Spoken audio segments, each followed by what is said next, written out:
Mon pasteur, tu as parlé de l'alliance que Dieu a établie pour nous faire prospérer. L'alliance c'est quoi? L'alliance c'est quoi? L'alliance c'est quoi? L'alliance c'est quoi? On a tenté de définir. On a tenté de définir. On a tenté de définir à plusieurs fois les concepts alliance. Et aujourd'hui aussi, nous allons la définir.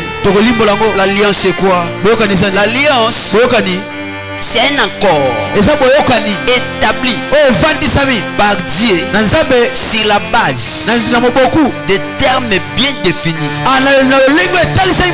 et scellés par un serment, comme l'alliance de semailles et de la moisson. L'alliance c'est quoi? L'alliance c'est un accord établi par Dieu sur la base des termes bien définis et scellés par un serment, comme l'alliance des semailles et de la moisson. Je vais m'expliquer ici pour t'amener à la compréhension. On a dit l'alliance c'est un accord établi par Dieu, scellé par des termes bien définis. Presque. Alléluia. Il y a des termes qui est bien définis dans l'alliance. L'alliance entre l'homme et Dieu. Dieu amène des termes définis. Exemple Hébreu chapitre 6 le verset 12. Est-ce qu'on peut voir ça? Presque. Alléluia.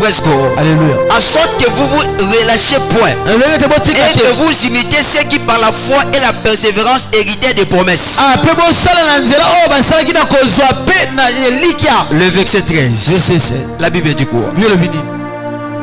Lorsque Dieu fit promesse à Abraham, ne pouvant jurer par un plus grand que lui, il jura par lui-même. Le verset 14. Presque. Voilà des termes bien définis. Et dit certainement, je te bénirai et je te multiplierai ta postérité. Dans l'alliance, ça ce sont des termes que Dieu a établis, pour Abraham. Je te bénirai, je te multiplierai ta postérité. Alléluia. Même dans Genèse chapitre 22, le verset 17, je vais te montrer des termes. Je te bénirai et je te multiplierai ta postérité comme les étoiles du ciel et comme le sable qui est sur le bord de la mer. Et ta postérité possédera les portes de ses ennemis. Ça ce sont des termes que Dieu a établis.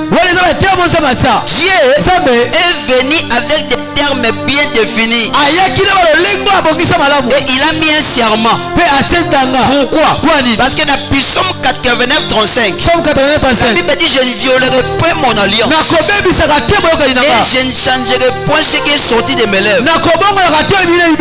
Et dans Malachie 3:6, la Bible dit je suis l'Éternel, je ne change point. Et dans Nombre chapitre 23 le verset 19, la Bible dit quoi? Dieu n'est pas un homme pour mentir, ni un fils de l'homme pour se repentir. Alléluia. Maintenant, tellement Dieu a fixé ce terme défini, nous, en accord avec Dieu, nous sommes appelés à venir aussi avec quelque chose. Alléluia.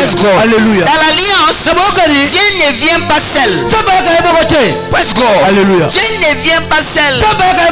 Toi aussi, il faut venir avec quelque chose. Voilà pourquoi Abraham, dans Hébreu chapitre 6 le verset 15, la Bible souligne une chose. Je vais t'enseigner pour comprendre. C'est ainsi qu'Abraham a persévéré. Abraham, dans cette alliance, il avait persévéré. Or, la persévérance est l'épouse de la foi. La persévérance, c'est lui qui donne de l'espoir à la foi. La persévérance ne ment pas la foi. Romains chapitre 5, le verset 5. La Bible dit quoi? L'espérance ne trompe un point. Là où il y a l'espérance, la foi ne peut pas te tromper. Maintenant, dans le code de la foi, l'obéissance est le dernier cours. Il y a une grande pondération. On ne peut pas espérer sans obéir. Alléluia. Voilà pourquoi dans le verset 18, Genèse 22, 18, voilà ce que la Bible dit.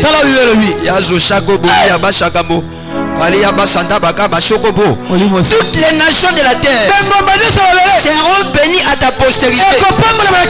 Parce que tu as fait quoi? Parce que tu as fait. Laisse que ton obéissance commence à parler plus que ta voix. À cause de ton obéissance, tu ne seras pas pauvre. Mais l'obéissance, et toi tu vas amener dans cette alliance de la prospérité. Ce n'est pas n'importe quelle obéissance. C'est l'obéissance de la semaille et de la Alléluia. Voilà pourquoi dans Genèse chapitre 8, le verset 22, la Bible dit quoi? Tant que la terre subsistera, les semailles et la moisson ne cesseront point. Sachez-le, des Corinthiens chapitre 9, le verset 6. Sachez-le que celui qui sème paix moissonnera peu. Celui qui sème abondamment moissonneront. La qualité de ta fortune n'est pas à grande partie de ton niveau de la semence. On pose-toi des questions. Est-ce que moi je suis un grand donneur? Est-ce que moi je suis un grand semeur? Est-ce que moi je donne pour l'avancement du royaume? Reçois la grâce. Reçois la grâce. Reçois la grâce.